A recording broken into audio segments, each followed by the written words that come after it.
Ministério da Educação junto com o Ministério da Saúde se for orientação para liderança escola no equipa gestor programa merenda escolar. Informação ne hato Rosibel Shir Maria Almeida Barros, hanesan chefe departamento programa merenda escolar e a Ministério da Educação by Estel Quartane.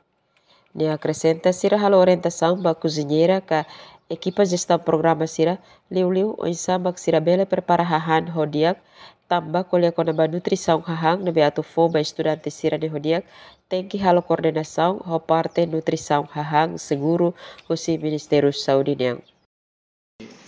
Preparação na BMKI, então Ministério da Educação coordenamos o Ministério Estatal, Ministério da Saúde, deliu Bahia, Direção Nacional Nutrição, no Direção Nacional Bas Aihan Seguro Ninian, o Ministério da Saúde, nós o Direção Nacional Planeamento Finança Município Ninian, devemos como contamos para responsável da merenda escolar, halo na coordenação.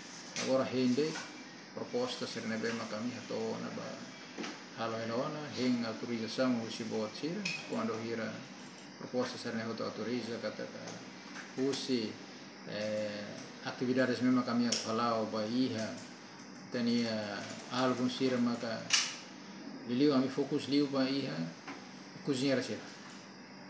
Então formação dene los formação ami halo orientação dene ba tene cozinheira sir.